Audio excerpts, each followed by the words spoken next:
Hi everyone, this is Uncle Vouch. I am a Twitch live streamer. If you get a chance, check me out on Twitch. I live stream multiple times a week. We talk about all kinds of things from prepping to life and so much other crazy things.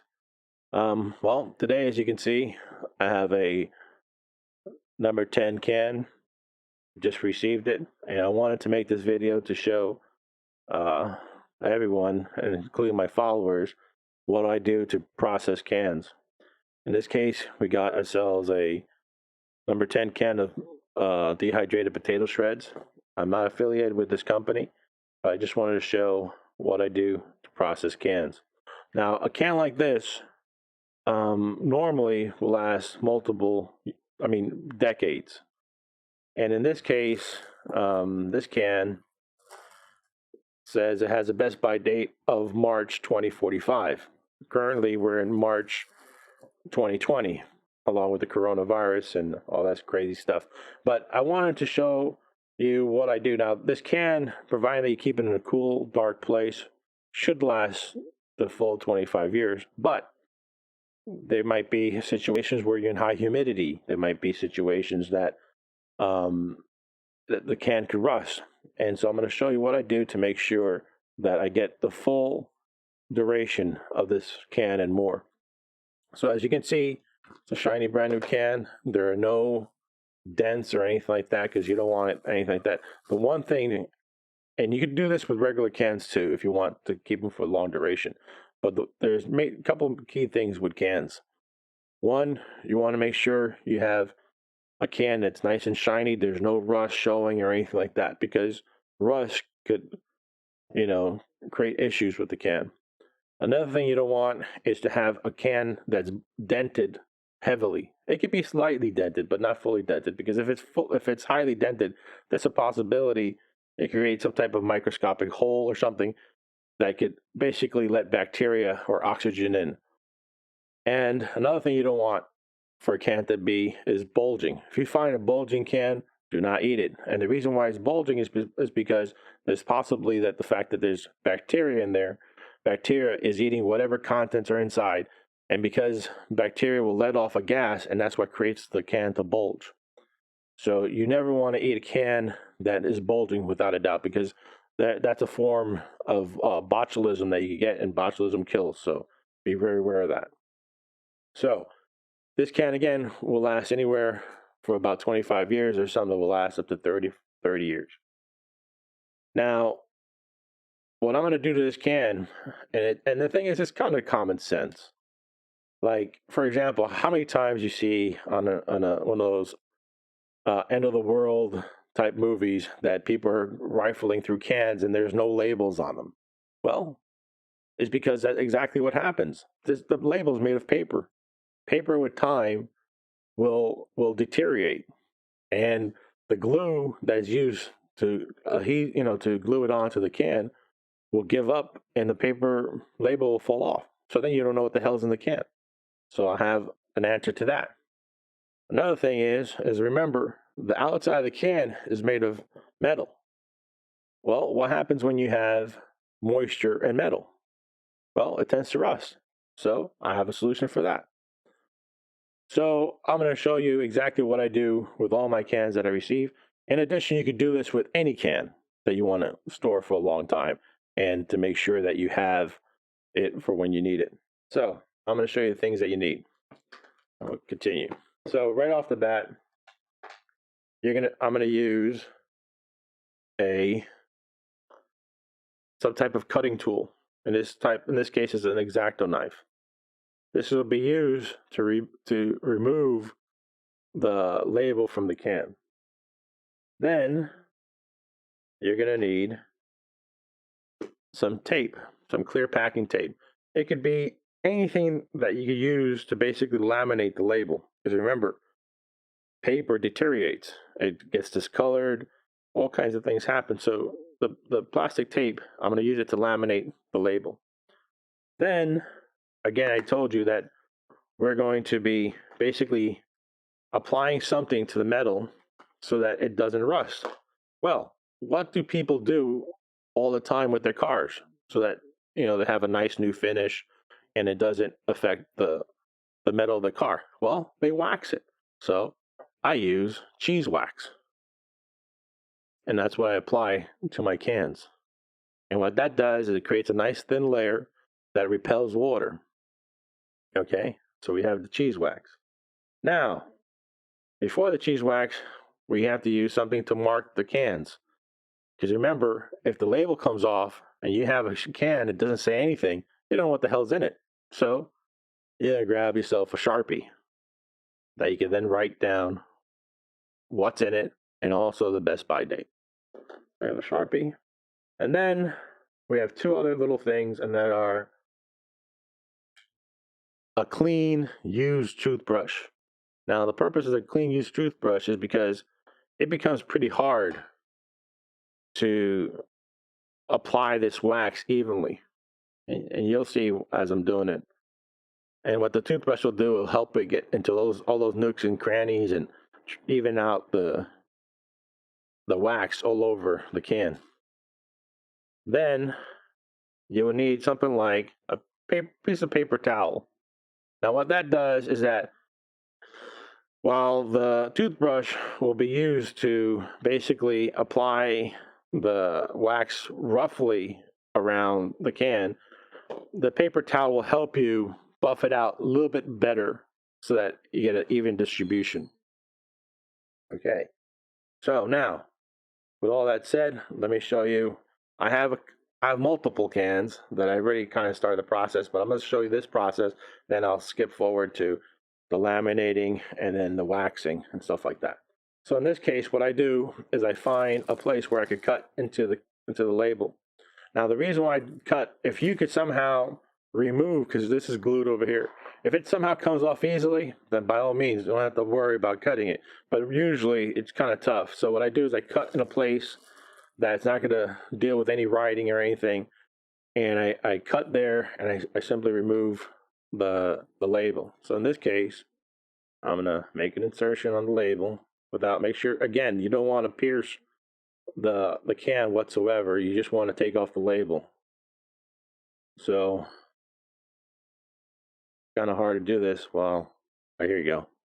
So I'm going to start it. Okay, and I'm just basically cutting down the line where I could remove the label without cutting myself. And trying to keep this in frame. But I'll try. In life, you always got to try different things, you know? I'll be always open-minded. All right, so I made that cut. Now you see I didn't make any I didn't damage the integrity of the can, just to remove the label. So you see the label is now going to come off. But you see that the glue is here, and it's a pain in the butt to take off. So I just very slowly, again, I'm trying to do this in frame. Well, I just ripped it a little bit. Now, if this doesn't work out, just flip it over and then start from another angle. Because you want to keep this label intact the best you can. And again, doesn't help that just slowly pull it off without, there you go.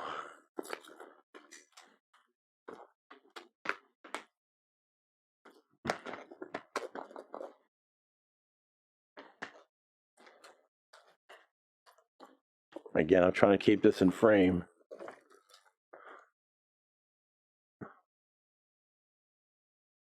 All right, there you go. Coming off. That glue is stubborn, that's why I cut it, as you can see. All right, there we go. So now, we have a naked number 10 can. We have our label. And this is what we're going to do. The first thing I do is I put aside the number 10 can, and I put my label across, and I take off some tape, and I would laminate it. So I would stretch it across, and I would laminate it. And I would do it, stretch by stretch. Okay? And that's what I would do. I'm going to show you one that's already been done. So you can see this one has been laminated. I laminate on both sides, front and back. See how it's nice and shiny? I also add a little bit extra to the top, so I could like glue it back when I tape it back together. I also sometimes, but not all the time, I would write down what's on there for let's in case that maybe the front uh it how you call it, it fades out or something like that, just in case, but not really, because this again is just so that it protects the label. But where I really want to be pay attention to is to the can itself. So I then take the can, and what I do is I write down what's in it. I write down the best buy date, and I write it in multiple places. I write it in the top, the bottom, the side, and another side. I'm going to show you an example of a can that I already did, so you can see what I'm saying. So this can's already been done.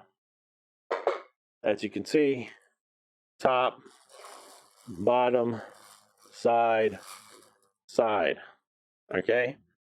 So then, and now the reason why I do that is because if the label falls off or the label deteriorates, I'll know what's in there. And in some cases, if let's say it has difficult instructions, I will even write simple instructions on the can of how to process this. But in this case, with these dehydrated and freeze dried, it's pretty much common that all you need is boiling water to reconstitute or rehydrate the food, and then you're up and going. So in this case, I'm not going to write exactly. But if it was something complicated, I'll be writing some type of simple instructions so that someone will know what is in the, how to process the can. So I laminated my label there. I don't want to flip it over because I blocked the thing. And I labeled with a Sharpie my can, and now I'm going to apply the wax. Now, this is going to take a little bit of elbow grease, I'm not going to lie. So what I do is I roughly apply the wax, roughly. Now you see how the wax is being applied? Now, I just roughly do that so that it gets some wax on there. Now, that might be a better process, and I was thinking about maybe melting wax and then like painting it on, but the one thing you have to understand about any type of food, there's four, but about five enemies of food. The first enemy of food is light. Light degrades food. The other enemy of food is oxygen. Oxygen oxidizes food. Another enemy of food is moisture, because what happens with moisture is that moisture helps bacteria flourish. So that's why you want to have things dehydrated or dried. And another thing that is an enemy to food is temperature. High temperature degrades food. So that's why I refrain from using hot wax and pouring it on, because I don't want to take the chance that by some off chance that it might degrade a food. Maybe someone could prove me wrong, and they probably can, but I just take that precaution. And this is not too bad. I just basically rub it on. Not a big deal. Now, of course, it is a big deal when you have tons of cans. But in this case, I'm only processing 4 cans, so it's not a big deal. And then the other enemy of food is, what was the other one? I forget. It'll come to me. So I take my clean used toothbrush, and now that I roughly applied the wax, I slowly take it and I use it to push it into all the nooks and crannies of the can and try to create a thin layer, as you can see. Now what's going to happen is this toothbrush can get all gunky. It doesn't matter, because that's the reason why I keep my old used toothbrushes. And so what this does is it helps create that thin layer that you want to help repel water from the can, because any moisture on a can could create rust, and rust will degrade. I'm sorry, I'm taking the camera and stuff. And water would degrade the can because it will rust. We don't want that.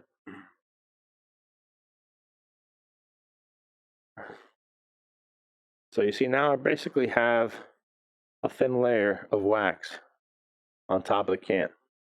And you'll see that, I can't tell, but it's kind of tacky. It has a tacky feeling to it because of the wax.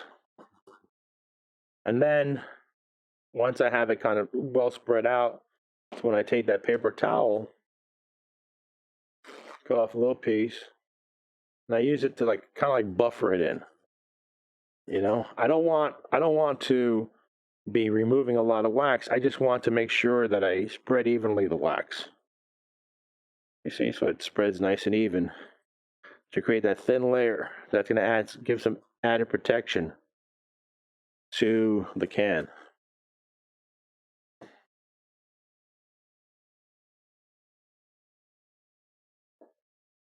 So and the thing is, this is the same thing, if you think about it, that someone would do to their car. What do? You add wax to a car, you buff it on until there's a haze, and then you buff it off. Give you that nice shine. But in this case, I don't really care about shine. I just care about making sure that the can has that thin layer of wax that, again, will help it repel water so it doesn't rust.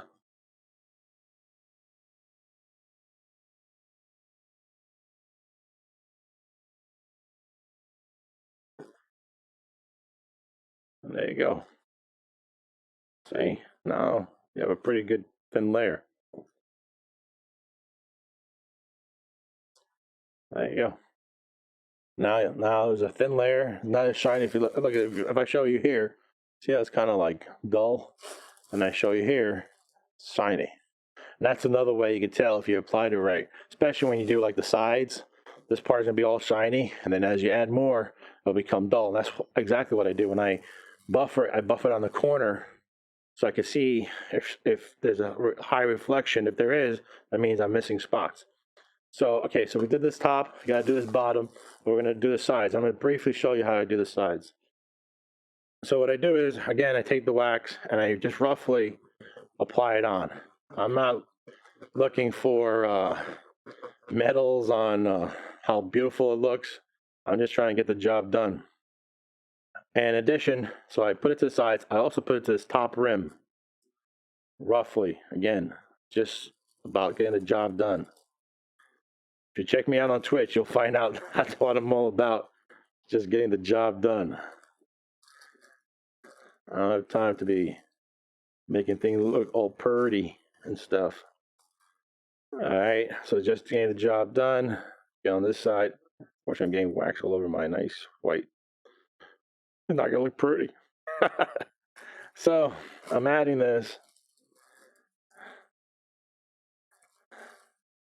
You probably want to make sure you don't dirty your counters, because your wife would kill you if you have a wife. The wife tends to do that. All right. Now, I kind of roughly got it on there. I could probably do some more along the sides, just again, rough.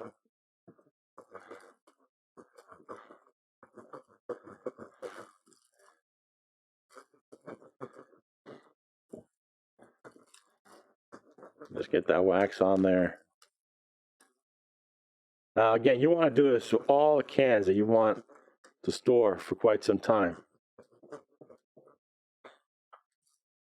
All right, so now I roughly have it. Now I'm gonna go along the sides, and I'm gonna take the toothbrush and I'm gonna apply that thin layer all over, like I told you before. That's where it takes a little bit of elbow grease.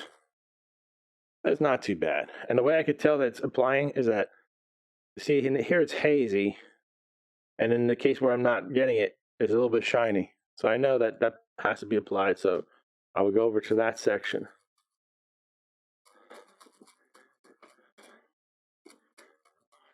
And I want to make sure I give it that nice thin coat along the can, because that thin coat is what will protect it from the elements. And again, these cans are not cheap. Well, of course, whenever I buy these cans, I buy them when they're on sale. But like right now, these cans are gold because of this Corona situation. If you could find them, they're very expensive. So if you want to keep them to last long, you do something like Uncle Vouch does. Now, I'm going to tell you something. I would get a lot of crap from my wife, and I know I'm going to throw my wife under the bus right now, and she's probably going to kill me, but I'm going to be real. And this is what I do on my Twitch stream. And that is, she used to give me hell about, why are you buying these cans, and spending money on this and all that. And I tell her, because to me, this is insurance. Like for example, right now, because of this coronavirus, I have two cars parked out front, and I still got to pay insurance for them, and I'm not even driving them. Right? Well, with this food, if something happens, I have it there. Now, the difference between this and, let's say, my car being parked outside is that I pay my insurance company that premium, and if I don't drive it, if I drive it, it doesn't matter. They keep the money. They don't give me any money back. Well, with this, I have the food there, and when I need it, it's there, and I could consume it. It's not going to go anywhere, providing that you keep it properly stored. And again, something like this, you want to keep it in a cool, dark place with no moisture, so it lasts long. And then the other thing is, I happen to live in the state of Florida. And as everybody knows, state of Florida is a hurricane zone. Now, do you think when there is a hurricane and you see everyone lining up, pretty much what's happening now with the toilet paper, people losing their minds and going out and buying everything off the shelves and spending 2 hours online and all this crap, do you think I do that? Oh, hell no. I do not. Because I know I have my preps, and if something happens, the food is there. And in this case, it's going to last up to 30 years. So I have 30 years. Or in this case, 25 in this can. But I have 30 years that I have to go to no damn store when, the stuff hits the fan. Now, another rule of prepping, because this is what it is really if you think about it, is the fact that, and I've been noticing that, and while you're probably not seeing my face, even when I stream on Twitch, I don't show my face, is that I do talk about prepping. But the number one rule of prepping, so you shouldn't talk about prepping to anyone that you know. And the reason being, like for example, I have tons of preps. But do you think I tell my neighbors about the fact that I prep? Oh, hell no. And you know why? There's a moment stuff hits the fan. Well, they're like, oh, doesn't Joe Blow or doesn't Uncle Vouch have tons of food? Let's go get his. Well, Uncle Vouch didn't plan for the entire neighborhood. Uncle Vouch just planned for him and his immediate family. You know what I mean? So that's why you gotta kind of keep your mouth shut and not tell people what you have.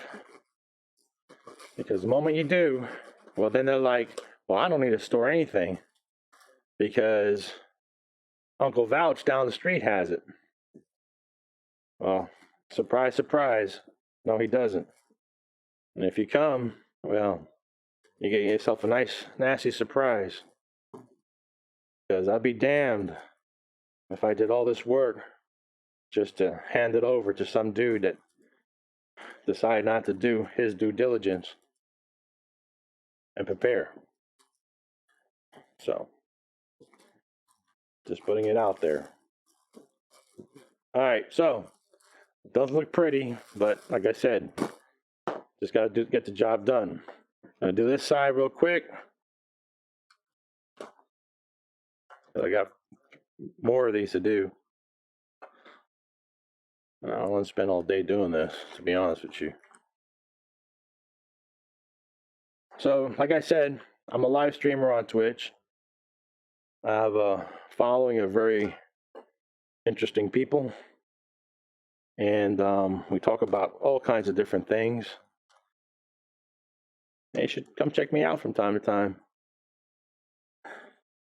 Now, again, I'm applying this roughly, and then taking the toothbrush. I see how the toothbrush is all gunked up. But again, we're going to throw this away, so no big deal.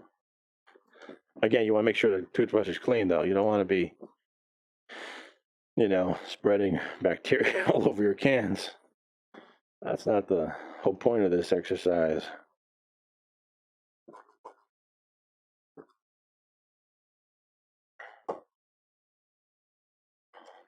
Again, don't gotta look pretty. Just gotta be functional. All right, gonna take the paper, give it a nice little buff, spread it out nice and evenly, nice thin layer.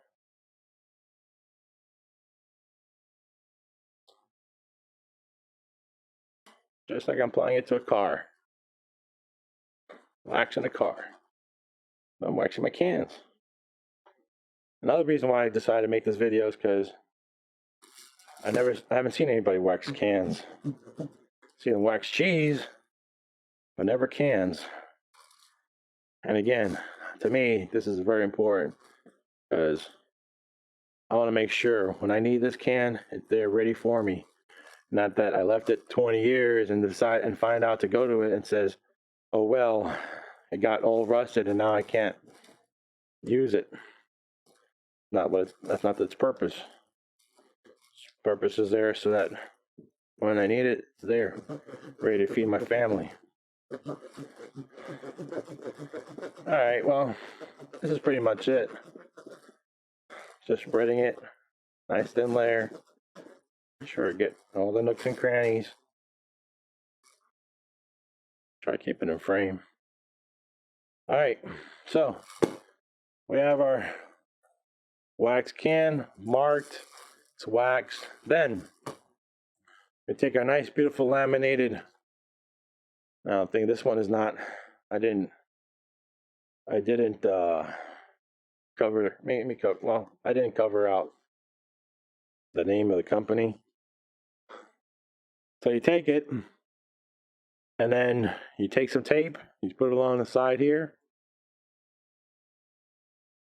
and you put a couple around, make sure it stays there, and you got yourself a waxed, label laminated can that will then last much longer than probably anticipated.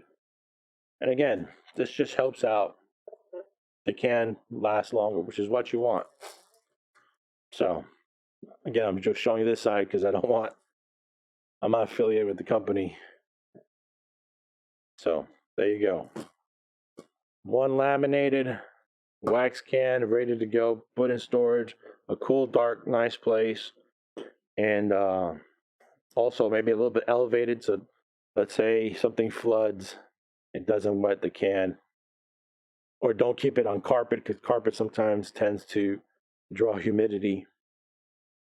So by doing that, you make sure you have your food when you're ready, when stuff hits the fan, and you'll be prepared. All right? This is Uncle Vouch. Again, I'm a Twitch live streamer. Check me out. I stream multiple times a week. And stay safe. And, prepare for the worst and hope for the best. God bless.